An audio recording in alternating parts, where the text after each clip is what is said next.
Hey everyone, welcome to my next monthly tech video for today. It'll be a continuation of the first one, which was on Fluffy's PGM replacement boards. These guys here that are in front of me. I've got two different revisions here, so these look a little bit different. So don't worry about that, that's just my boards. As you can see here, these two are actually the same board, but this is an older revision, so this one's a little bit different. Does exactly the same thing. You don't have to worry about which revision you've got. They still work. They'll still be fine, etc, etc.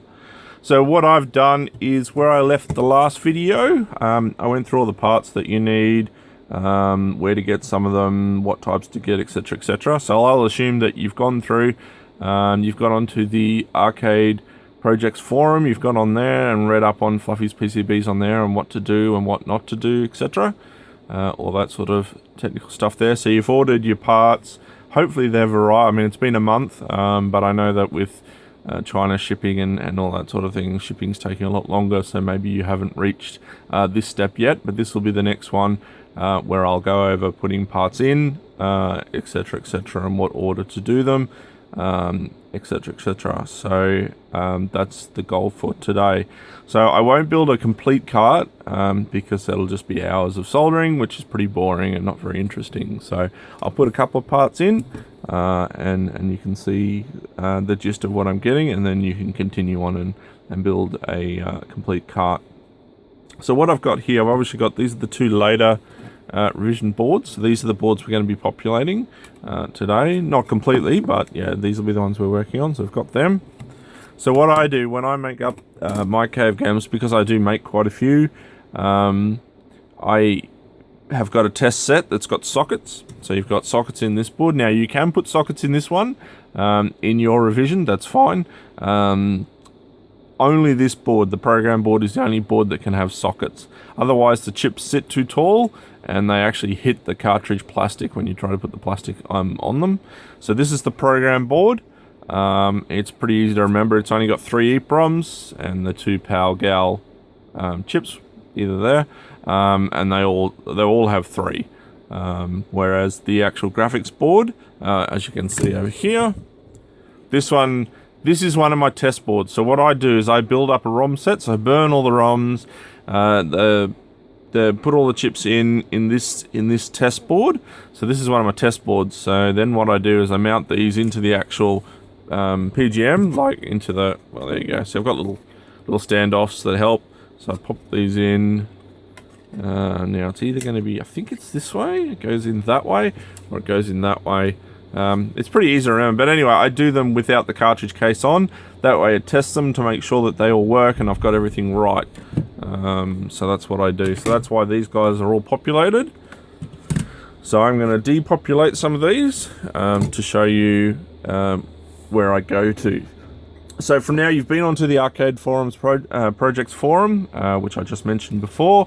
You've programmed all your ROMs. You've either bought an EEPROM programmer, you've been to Buy IC Now and bought the ROMs, and they've put the files into the ROMs for you.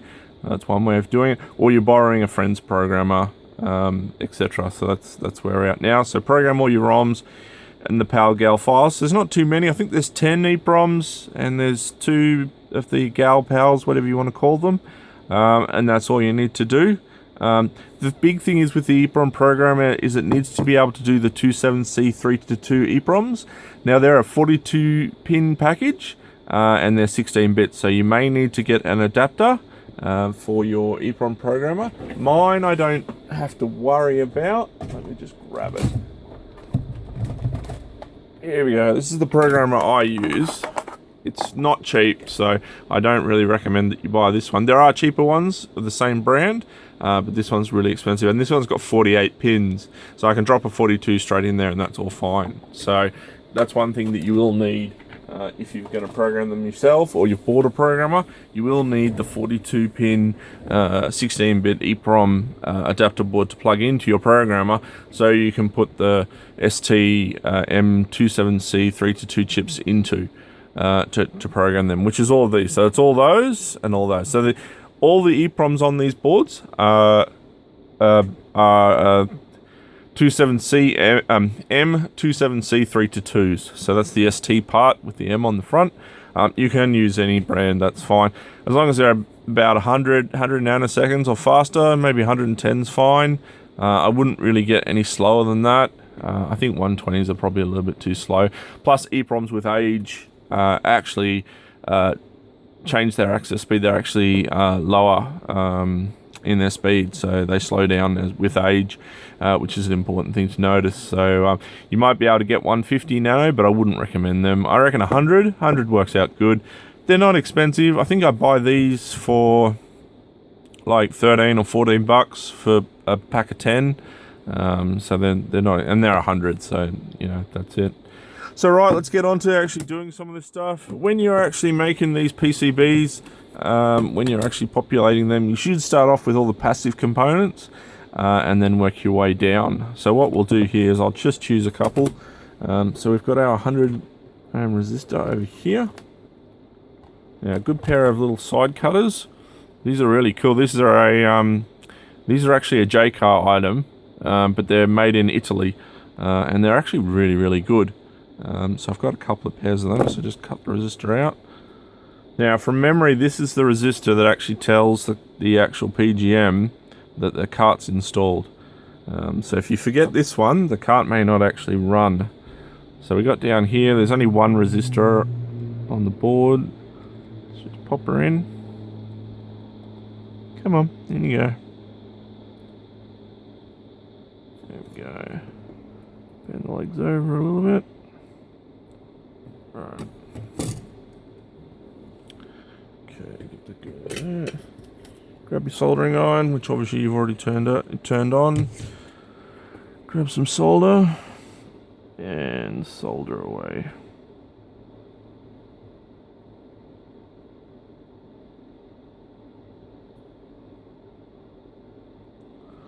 There we go. That resistor's in. Now just leave it for a couple of seconds just to for the solder to actually reduce temperature, so you don't create any dry joints or cracked joints or anything like that, which is what you definitely don't want to do. So just let it cool down for a bit. That should probably be alright by now, and then just cut the legs off. Now you don't want to cut the legs too short, but you don't want to leave them too long either, so just snip them off like that, and then you've got your resistors in and soldered on, so that's all good. Get that on. Right, now what will we add? Let's add the capacitors. Right, now these are, I think, are 100 microfarad 16. You can use anything, but I'd probably use 100 as the minimum if it was me.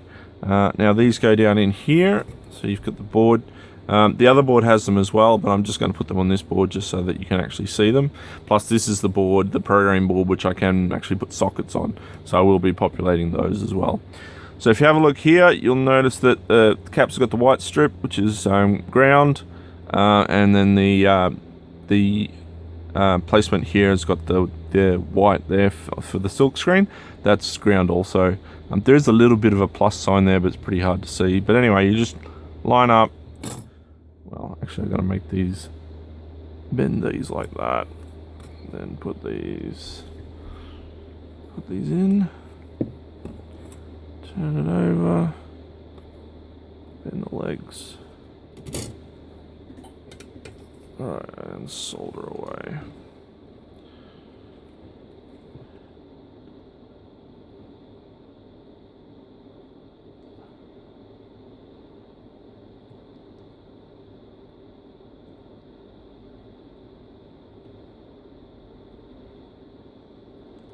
Cool.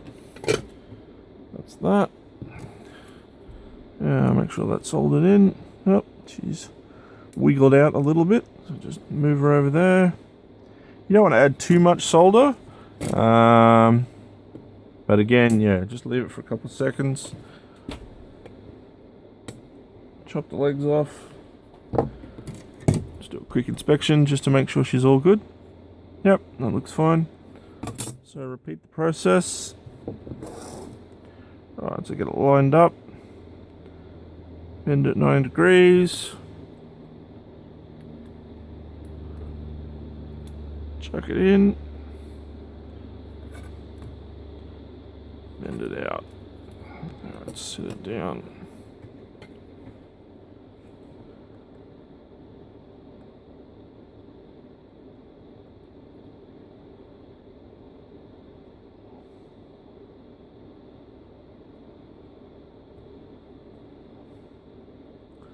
Not wanting to solder in very well. That's okay, just clean the tip a little bit. That's alright, that's fine. Alright, now she's in, so snip them off. Okay, chuck them in the bin. Right, now that's the two caps. Now both boards have got caps on either side. As you can see on this board, see it's got them here, which is the one that we're basically copying. And then you can see the two on here, which is there and there. So you can see it's got two, so you need four. So that's pretty simple and easy. Right, now let's do probably the what's the name? Decoupling caps. These little guys, the monolithic guys. I use 1 micro. You can use 0.1's fine. So I'll just grab a couple of these, load them in, and you can see what I'm talking about. Just grab a couple. Now these should be the right spacings, so let's see. Yep, they are. Yep, they should be. Put them in there. There's one in. Grab another. Right, here we go. These are not too bad because they are actually the right spacing. It makes it easier. You can just drop them in and everybody's happy. And go. Another one. Oh, come here, you.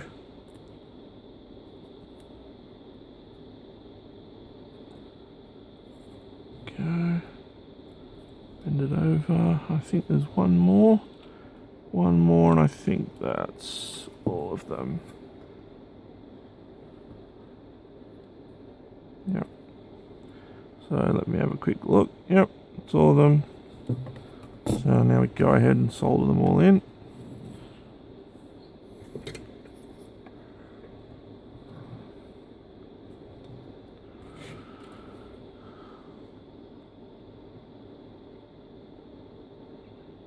Rightio.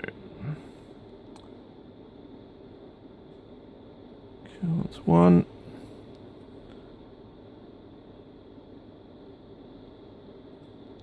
Okay, there's another one.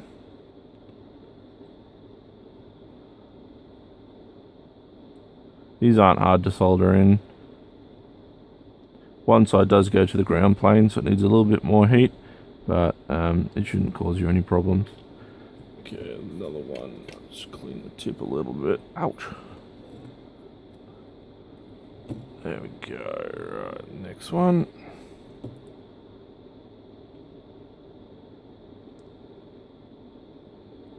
Go.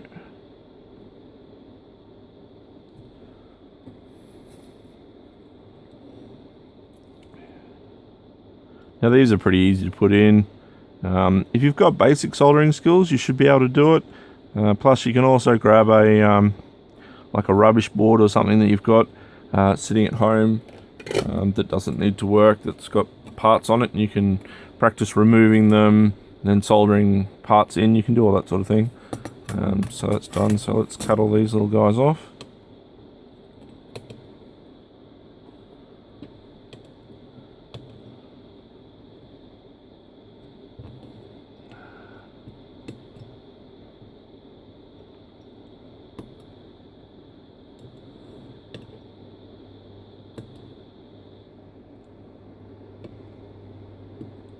Rightio.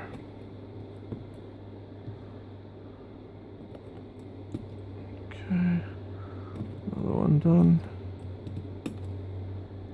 Rightio. Now, chuck them in the bin. There we go. Now that should be it. Oh, missed one. There we go. That's better. Rightio. Now that's them all in. They're all in. They're all happy. Yep. Everybody's in. Yep. Rightio. Let's put some sockets in, I think. I'll just do one of them. Now, one thing you have to be aware of when you put these guys in. I'll just put them two back in their bag. Just so I don't accidentally lose them. So yeah, so I'm just doing an example of the parts. Obviously you have to populate everything, but because that's going to take too long and that's a bit boring, so I'm not going to do everything. Just enough just to show you, so you've got the gist of what you need to do, so you can decide whether, yes, I can do this, no, I can't, etc, etc. So right now, with these sockets, there is actually a polarizing notch. You can just see it. That's probably a little bit better. You can see it at that end there, there's a little notch. That matches up with what's on the chip, and it also matches up what's on the PCB. So take that notch, and you can see, just in here, that's where the polarizing notch is there. So these have to line up. So this is a 42 pin, and this is on the program board, so you can put sockets on this one. The graphics board, you can't. So just line her up in there. I like to just bend one of the pins over. Where's my U-boot screwdriver? That's not the one I normally like to do. This one's a little bit big. Normally use my small one, but it's... Where is it hide? Ah, there it is. Let's put it down there in case I need it again. Right, so I just bend two legs over. Some people don't like doing that. They like to just put a little bit of solder there, and then they hold the socket on the back, melt the solder, and then the socket moves into the board, and then they go around and do all of them.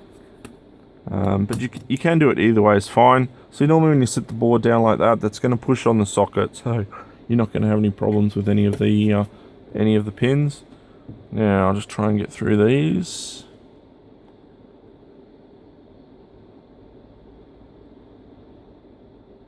So you just solder these in.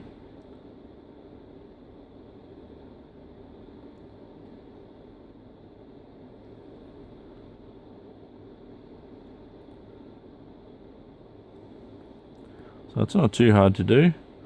So I won't do all of these, I'll just do a couple, just that way you get the gist of what you have to do. One of the biggest problems with this board is there is a lot of soldering to do. So don't try and rush it. You know, if you're feeling a little bit overwhelmed, you can just leave it and come back to it, or go and have a cup of tea or coffee or whatever you like doing. So there you go, so that's just the sockets. I haven't finished doing them all, I've just done a couple there just so you can see what I'm on about. Now the resistor packs, I talked about these last time. You've got one common pin, so it's 9 pins. 8 of the pins go to the resistors, and then there's one common pin for all of the resistors. Now there should be a little white dot, which, not sure if you can see it very well. I can't even see it very well under this light. I don't think the camera's got it, but anyway, there's a white dot, and that indicates the common leg. And then when you have a look on the board here, you can see here that the first pin has got a marking for it. So that's on the silk screen. You can actually see there's actually a marking there for pin 1, and that's the little dot on this guy. He goes with that. Normally I use a little bit of so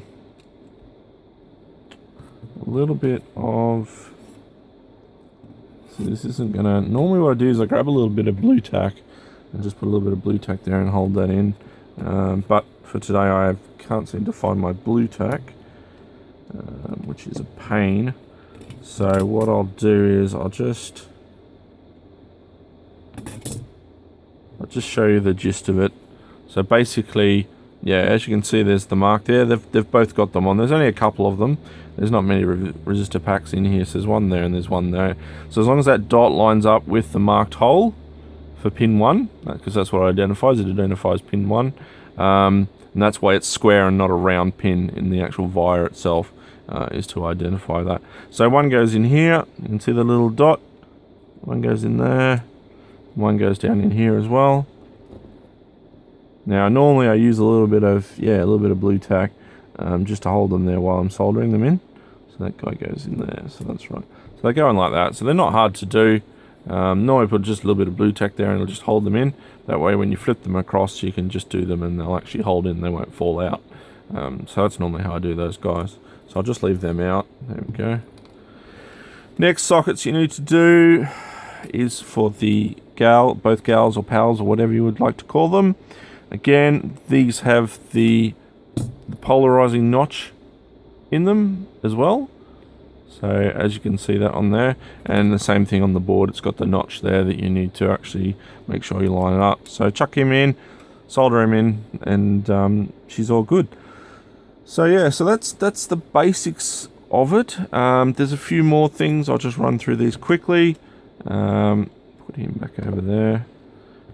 You've got your header pins for the jumpers. That's these guys over here. I talked about them last time in the video, but I'll talk again. So this just does a couple of settings, like changing the boot ROM address and a couple of different things. This is all laid out. All the instructions for doing this is all on the arcade forums, arcade projects forums. In Fluffy's post is there and tells you how to do everything and whatnot. So yeah, so that's what these guys are. So you only usually, I think you only use one jumper or two jumpers, but anyway, I still mount them all, so you can do it. And as you can see, they line up, so you just need to snap these off, hold them in there, put a little bit of blue tack or whatever, and hold that in there and then solder them in. So yeah, so they're not too hard to do either.